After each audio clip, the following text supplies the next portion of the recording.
Selamat datang di channel Alur Donghua.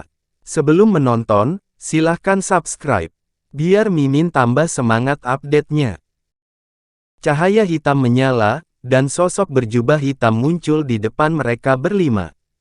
Sosok itu kemudian perlahan terbang ke depan tanpa berkata apa-apa, dan saat Hanli mulai merasa bingung dengan ini, cahaya hitam di sekelilingnya tiba-tiba menyala, dan tubuhnya tanpa sadar ditarik ke depan oleh semburan kekuatan tak terlihat. 4 orang lainnya yang bersamanya juga mengalami hal yang sama, dan mereka berlima ditarik oleh sosok berjubah hitam itu. Cahaya hitam di sekitar tubuhnya tampak istimewa karena ki hitam yang mereka temui di sepanjang jalan semuanya berpisah untuk memungkinkan mereka lewat, dan dengan cepat terbang beberapa kilometer. Cahaya biru melintas di mata Hanli, dan dia mengalihkan pandangannya ke hamparan luas ki hitam di depan.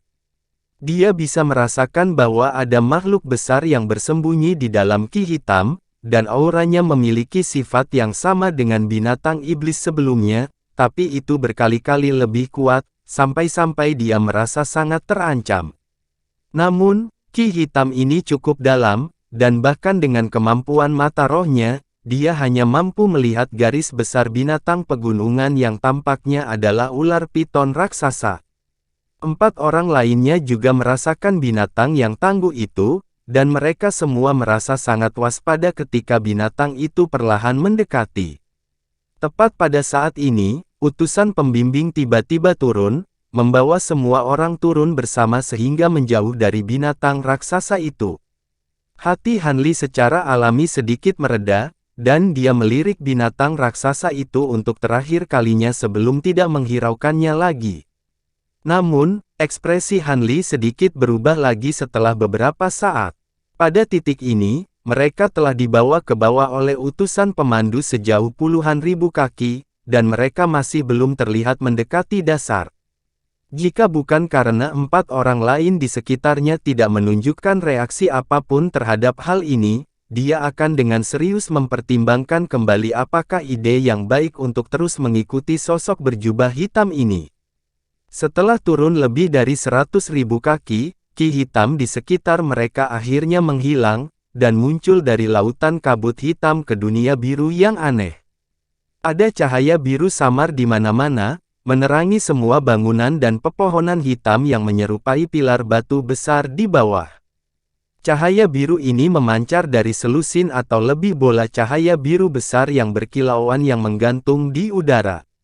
Setiap bola memiliki diameter lebih dari 1000 kaki, dan mereka memancarkan cahaya biru redup yang tampaknya dapat bersinar selama-lamanya. Beberapa dentuman tumpul terdengar, dan cahaya hitam di sekitar tubuh Hanli dan yang lainnya bergetar sebelum menghilang. Akibatnya, hubungan dengan utusan pembimbing juga terputus. Aku masih harus pergi dan membimbing orang lain, pergi ke Black Realm Hall di bawah, dan seseorang akan menjagamu di sana, kata sosok berjubah hitam dengan suara dingin sebelum berbalik dan naik ke udara lagi. Hanli merasa agak terdiam, tetapi Master Taois Myriad Bond tampaknya sama sekali tidak terpengaruh. Dia hanya terkekeh sebelum turun ke aula, dan sosok emas itu juga mengikutinya sebagai seberkas cahaya keemasan. Hanli dan 2 sosok lainnya saling bertukar pandang sebelum mengikuti di belakang. Ada banyak bangunan di bawah, tapi semuanya sangat berbeda dari yang ada di dunia luar. Semuanya telah dibangun dari batu hitam yang tampak kasar, dan mencerminkan gaya konstruksi purba kuno yang lebih kasar di tepinya. Aula alam hitam yang baru saja dirujuk oleh utusan itu sangat mudah diidentifikasi. Ini adalah aula hitam besar yang tingginya lebih dari 10.000 kaki dan memiliki luas beberapa kilometer persegi, jadi sangat sulit untuk dilewatkan. Ketika Hanli dan yang lainnya mendarat di sebuah alun-alun di depan aula, mereka disambut oleh 2 baris wanita bercadar hitam yang telah menunggu. Wajah wanita ini semuanya telah ditutupi oleh cadar hitam, tetapi semua memiliki sosok yang sangat memikat, dan aura mereka semua berada pada atau di atas tahap formasi inti, jadi mereka adalah subjek yang luar biasa untuk kultivasi ganda. Begitu Han Li dan yang lainnya turun, 5 wanita di depan kelompok berjalan ke arah mereka dengan cara yang elegan. Salah satu wanita jangkung dan ramping dengan kulit seputih salju memberikan hormat yang anggun sebelum berbicara dengan suara yang sangat memikat. Kami memberikan penghormatan kepada senior kami. Mulai sekarang, perkenankan kami untuk melayani Anda. Jika Anda memiliki pertanyaan atau kebutuhan, kami akan melakukan yang terbaik untuk menjawab. Masih ada waktu sebelum dimulainya konvensi, apakah Anda ingin pergi dan beristirahat di ruang kultivasi sunyi yang ditunjuk? Alam hitammu selalu berkecimpung dalam trik teduh ini. Aku tidak membutuhkan siapapun untuk melayaniku, bawa saja aku ke aula. Sosok berasap mendengus dengan dingin, dan suaranya yang menyenangkan menunjukkan bahwa dia juga seorang wanita. Jika Anda tidak ingin dilayani oleh kami, maka kami tidak akan memaksakan layanan kami kepada Anda, senior. Nomor 9, bawa senior ini ke aula. Pelayan berkerudung hitam itu tertawa kecil sebelum beralih ke salah satu darinya. Nomor 9 melangkah maju setelah mendengar ini, dan berkata, "Senior, tolong ikut aku." Setelah itu, dia memberi hormat sebelum berjalan menuju gerbang aula. Kultivator wanita berasap melirik nomor 9 dengan dingin sebelum mengikuti di belakangnya.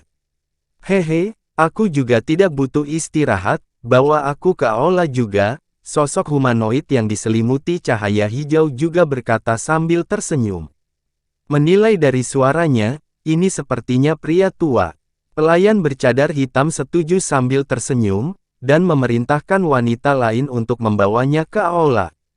Dengan demikian, hanya 3 pengunjung konvensi yang tersisa di alun-alun, salah satunya adalah Han Li. Bagaimana aku bisa menolak makanan gratis seperti ini? Aku tidak akan berpura-pura seperti orang suci. Aku akan bersenang-senang sekarang, sesama Taois. Taois Master Myriad Bond tertawa terbahak-bahak, suara yang sedikit lebih tinggi dari suara normalnya. Setelah itu, dia mengambil inisiatif dan melangkah maju sebelum melingkarkan lengannya di sekitar 5 wanita berkerudung hitam yang paling montok, lalu pergi dengan semangat tinggi. Sosok emas itu mengarahkan tatapan tajam ke pemimpin kelima wanita itu sambil terkekeh, "Hehe, aku ingin tahu siapa rekan Taois itu. Harus kukatakan, aku benar-benar setuju dengannya di sini. Kamu adalah pemimpin di sini. Jadi kamu pasti yang paling luar biasa di antara 5 ini, aku akan memintamu untuk melayaniku." Wanita itu tampaknya tidak terkejut sama sekali dengan ini, dan dia berkata sambil tersenyum, "Saya sangat tersanjung telah dipilih oleh Anda, senior. Nomor 11, pastikan untuk merawat senior ini dengan baik." Dia kemudian melangkah maju dan beringsut dengan sukarela ke tubuh sosok emas itu sebelum pergi bersamanya. Han Li mengedipkan mata saat dia melihat 2 baris wanita berkerudung hitam berdiri lebih jauh, lalu melirik wanita yang berdiri di depannya, dan dia membuat suaranya lebih kasar dan serak dari biasanya saat dia bertanya, "Kamu nomor 11. Apakah itu berarti hanya ada 6 rekan Taois yang tiba di sini sebelum kelompok kita?" "Kamu salah, senior. Aku memang nomor 11. Tapi kita semua dipilih secara acak untuk melayani senior lain yang datang sebelumnya, bukan dipilih berdasarkan urutan nomor kita." Nomor 11 ini cukup mungil, dan suaranya sangat lembut dan menyenangkan. Dia menatap Han Li dengan ekspresi yang menyedihkan. "Begitu, tidak perlu pergi ke ruang kultivasi yang sunyi, temani aku ke aula. Aku punya beberapa hal yang perlu kutanyakan padamu." Han Li menginstruksikan. "Iya, senior." Nomor 11 menjawab dengan hormat sebelum dengan sukarela menyandarkan tubuhnya ke tubuh Han Li. Han Li meliriknya dan melingkarkan lengan di pinggangnya yang ramping sebelum melangkah menuju aula. Tidak lama setelah Han Li meninggalkan alun-alun, 4 sosok lagi yang diselimuti cahaya spiritual dengan warna berbeda turun dari langit, dan mereka juga disambut oleh 4 pelayan bercadar hitam yang tersenyum. Tidak lama setelah itu, Han Li beristirahat di kursi miring besar dengan nomor 11 menekan seluruh tubuhnya ke kursinya, menatapnya dengan sepasang mata menggoda. Pada titik ini, Han Li telah beralih ke lapisan cahaya biru untuk menyembunyikan tubuhnya, bahkan Daoist Master Myriad Bond tidak akan dapat mengidentifikasi dia sekarang. Mereka saat ini berada di paviliun batu hitam yang melayang di udara. Tidak hanya meja, kursi, dan teh roh telah disiapkan di sini sebelumnya, bahkan ada beberapa bunga roh dan buah roh yang sangat langka di dunia luar yang diletakkan di atas meja batu di depan Han Li. Han Li dapat melihat struktur yang lebih mirip melayang di daerah sekitarnya, dan setelah diperiksa lebih dekat, tampaknya ada sekitar 500. Sebagian besar paviliun yang melayang ini kosong, tetapi, seperti Han Li, beberapa puluh di antaranya ditempati oleh seseorang di samping seorang pelayan bercadar hitam. Namun, Han Li tidak menghiraukan mata yang diarahkan ke arahnya dari paviliun lain. Sebaliknya, dia menilai penghalang cahaya putih besar di tengah semua paviliun batu. Penghalang cahaya ini memiliki diameter lebih dari 1000 kaki, dan di dalamnya ada platform tinggi yang seputih batu giok. Tidak hanya ada pilar batu merah dan biru yang berdiri di setiap sudut peron, ada juga formasi kuning yang aneh di tengah peron. Tiba-tiba, Han Li menarik pandangannya, dan bertanya dengan tenang, "Jadi maksudmu adalah ketika konvensi pertukaran dimulai, alam hitammu akan mengeluarkan beberapa barang berharga terlebih dahulu untuk ditukar dengan kami, kan?" Tentu saja. Alam hitam kita tidak akan berani memproklamirkan dirinya sebagai kekuatan terkaya di antara dua ras, tapi kita benar-benar sebanding dengan 3 penguasa dan 7 raja. Ada beberapa barang berharga yang kita beli dari ras asing lain di dunia purba, dan saya yakin Anda tidak akan kecewa, senior, kata wanita bercadar hitam itu sambil tersenyum. Pada titik ini, dia telah melepas cadar hitam di wajahnya, memperlihatkan serangkaian fitur wajah yang sangat indah yang sangat memikat untuk dilihat. Cukup jelas bahwa dia menggunakan semacam seni kultivasi penawanan khusus. Kalau tidak, tidak mungkin dia bisa memberikan tingkat daya pikat yang begitu mencengangkan. Namun, Han Li benar-benar tidak terpengaruh oleh upaya rayuannya dan hanya mengangguk, sebelum bertanya, "Ini merupakan investasi yang cukup besar bagi alam hitam untuk mendapatkan dan memelihara sekelompok wanita sepertimu. Aku penasaran, dengan penampilanmu, tidak mungkin kamu tidak dikenali jika kamu muncul di dunia luar. Mungkinkah? Seperti yang Anda duga, senior, saudara perempuan saya dan saya telah tinggal di alam hitam selama yang bisa kita ingat, dan tidak pernah berkelana ke dunia luar. Bagaimana kalau Anda menganggap saya sebagai selir Anda, senior? Akhirnya saya akan bisa melihat cahaya siang hari," kata nomor 11 memasang ekspresi menyedihkan, yang akan membuat hati rata-rata kultivator berdebar-debar, dan mereka dapat dengan mudah tergoda untuk menyetujui permintaannya. Namun, Han Li memiliki indera spiritual dan kemauan yang luar biasa, dan dia dengan mudah menepisnya dengan alasan bahwa dia lebih suka menyendiri. Nomor 11 ini jelas mengetahui batas-batasnya, dan karena Han Li tidak berniat mengambilnya, dia tidak menyebutkan ini lebih jauh dan hanya beringsut ke tubuh Han Li. Han Li secara refleks mengencangkan lengannya di pinggangnya, menikmati sensasi kontak intim dengan kecantikan yang begitu indah.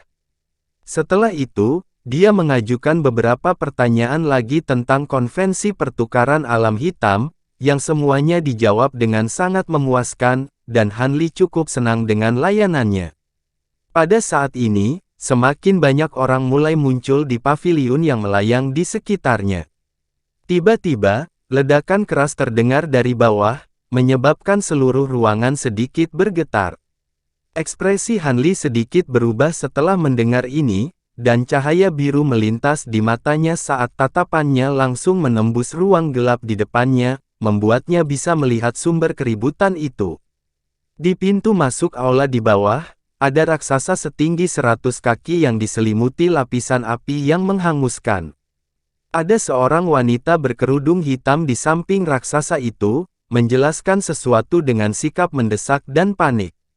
Namun, raksasa yang berapi-api itu tampaknya terlalu marah untuk mendengarkan penjelasannya, dan mengeluarkan raungan yang menggelegar sebelum sebuah tangan besar muncul dari api, meluncur ke bawah untuk menghancurkan wanita itu menjadi daging cincang. Tepat pada saat ini, fluktuasi spasial tiba-tiba meletus di dekatnya, dan seberkas cahaya keemasan muncul sebelum menebas langsung ke arah raksasa tanpa menahan sedikit pun. Raksasa berapi-api itu melepaskan raungan marah lainnya dan terpaksa mengalihkan perhatiannya dari wanita berkerudung hitam itu, malah menjangkau ke arah proyeksi pedang emas.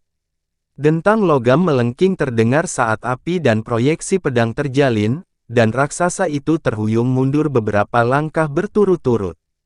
Pada saat yang sama, fluktuasi spasial meletus di atasnya, dan sosok humanoid berjubah abu-abu juga terpaksa muncul di udara. Han Li memfokuskan pandangannya pada sosok berjubah abu-abu untuk menemukan bahwa jubahnya yang memberi kualitas ilusi. Selain itu, dia mengenakan topeng hantu yang menyeramkan, dan menilai raksasa api di bawah dengan tatapan tajam. Apa yang membuatmu begitu marah sehingga kamu menyerang seorang junior, rekan Taois? Nomor 37, bagaimana kamu menyinggung tamu kami yang terhormat? Cepat dan minta maaf. Sangat mengejutkan semua orang, meskipun sosok berjubah abu-abu itu tidak menahan sama sekali dalam serangannya, dia sekarang memarahi wanita bercadar hitam itu. Permintaan maaf saya yang tulus atas pelanggaran saya dalam melayani Anda, senior, tolong maafkan saya. Wajah nomor 37 sangat pucat, jelas masih terhuyung-huyung karena hampir mati itu, tetapi setelah mendengar perintah yang dikeluarkan oleh sosok berjubah abu-abu, dia segera membungkuk dengan hormat ke arah raksasa berapi-api dengan ekspresi menyedihkan di wajahnya. Raksasa berapi-api itu tampaknya telah mendapatkan kembali sebagian besar ketenangannya setelah diserang oleh serangan pedang itu, dan kemarahan di matanya berangsur-angsur memudar, tetapi dia masih mendengus dengan dingin, "Aku akan melepaskanmu kali ini, tetapi jika kamu melakukannya, sesuatu yang dianggap tabu dalam ras kita lagi, aku akan menelanmu hidup-hidup." Detik berikutnya, api di sekitar tubuh raksasa menyusut, dan menjadi sosok berjubah merah seukuran manusia normal dengan sepasang tanduk merah. Namun, fitur wajah sosok berjubah merah itu telah sepenuhnya disembunyikan oleh lapisan cahaya merah. Sosok berjubah abu-abu menoleh ke nomor 37 sebelum mentransmisikan suaranya ke arahnya untuk mengajukan beberapa pertanyaan, lalu mengangguk untuk mengakhiri pembicaraan mereka sebelum beralih ke sosok berjubah merah dengan sikap yang sedikit meminta maaf. "Begitu, jadi kamu dari ras itu. Nomor 37 memang melewati batas di sini, tapi tolong maafkan dia tidak akan tahu asal-usulmu, rekan Taois. Aku akan segera memesan pengganti lain yang lebih baik untuk melayani Anda." Kamu bisa melakukan apapun yang kamu mau, aku hanya ingin konvensi ini dimulai secepat mungkin. Aku tidak punya banyak waktu untuk dihabiskan di alam hitam ini. Kultivator iblis berjubah merah mendengus dingin sebelum terbang menuju paviliun batu kosong tertentu sendiri sebagai bola api besar. Sosok berjubah abu-abu di bawah menggelengkan kepalanya dengan pasrah setelah melihat ini, lalu melambaikan tangan ke arah nomor 37. Setelah itu, tubuhnya bergoyang, dan dia menghilang. Baru pada saat itulah nomor 37 bangkit dan pergi. Han Li cukup tertarik dengan alasan di balik ledakan kemarahan kultivator iblis berjubah merah, tetapi melihat masalah ini telah ditangani dengan cara yang relatif damai, dia menarik pandangannya dan menutup matanya lagi untuk terus beristirahat.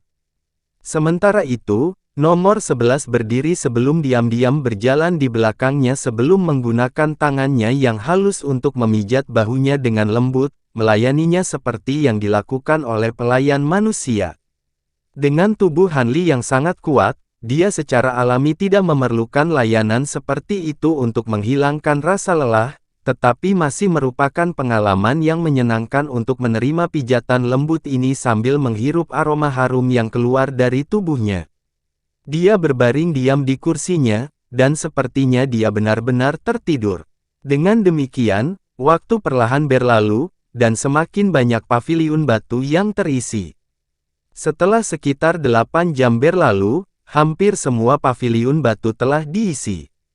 Meski begitu, hanya ada total sekitar 500 orang yang hadir, tetapi mengingat ada beberapa puluh kultivator integrasi tubuh di antaranya, sementara sebagian besar sisanya adalah tahap tempering spasial yang membawa harta yang sangat berharga, ini memang pertemuan yang luar biasa. Dengan bertambahnya jumlah pengunjung konvensi, semua kultivator manusia dan iblis di paviliun batu menyendiri, baik duduk diam atau menyeruput anggur roh atau teh roh sendiri tanpa menunjukkan niat untuk berkomunikasi dengan orang lain. Dengan demikian, suasana yang sangat hening telah menyelimuti seluruh aula. Setelah sekitar 1 jam berlalu, bola cahaya keemasan yang menusuk tiba-tiba meledak di udara di atas platform putih murni, diikuti oleh bel hitam raksasa dan sosok humanoid hijau muncul di salah satu sudut formasi emas. Lonceng besar itu setinggi manusia dan berwarna hitam pekat, dengan beberapa jejak karat terlihat di sepanjang tepinya. Di tengah bel ada diagram yang menggambarkan wim hitam dengan satu mata yang memancarkan cahaya merah. Sosok hijau yang muncul di samping bel hitam memiliki tongkat ungu kecil di tangannya, dan bagian atas tubuhnya benar-benar telanjang, memperlihatkan fisik yang kekar. Kulitnya berwarna hijau muda, menunjukkan bahwa dia bukan manusia, tetapi tidak ada ki setan yang memancar dari tubuhnya, sehingga cukup sulit untuk menentukan makhluk seperti apa dia. Namun, ada kilauan metalik emas samar bercampur dengan warna hijau kulitnya, jadi cukup jelas bahwa dia telah mengembangkan semacam seni penyempurnaan tubuh khusus, dan pastinya memiliki tubuh yang sangat kuat. Semua kultivator di paviliun batu mengarahkan pandangannya ke arah lonceng hitam secara bersamaan, menunggu apa yang akan terjadi selanjutnya. Sosok berkulit hijau kekar itu sama sekali tidak terpengaruh oleh pengawasan dari begitu banyak makhluk kuat. Dia hanya menarik napas dalam-dalam, dan cahaya hijau berputar di sekelilingnya, di mana tubuhnya mengembang 2 kali lipat dari ukuran aslinya, setinggi sekitar 30 kaki. Lengannya juga melebar secara signifikan saat pembuluh darah yang menonjol mulai menggeliat seperti cacing di bawah kulitnya, dan dia mengencangkan kedua tangannya di sekitar tongkat tembaga ungu sebelum mengayunkannya ke arah raksasa hitam dengan sangat hati-hati. Lonceng berdentang, dan lingkaran cahaya ungu berkembang biak dari tengah bel raksasa, beriak di udara sebelum menghilang dalam sekejap. Han Li sedikit goyah saat melihat ini, dan sebelum dia bisa bereaksi, tubuh pria berkulit hijau kekar itu tiba-tiba mengempis seperti balon yang tertusuk. Dalam sekejap menjadi seorang lelaki tua yang lemah dan kurus dengan rambut putih dan janggut putih. Pemogokan bel itu tampaknya telah menghabiskan seluruh energinya dan sebagian besar umurnya, sebuah kejadian yang mengejutkan semua pengamat yang hadir.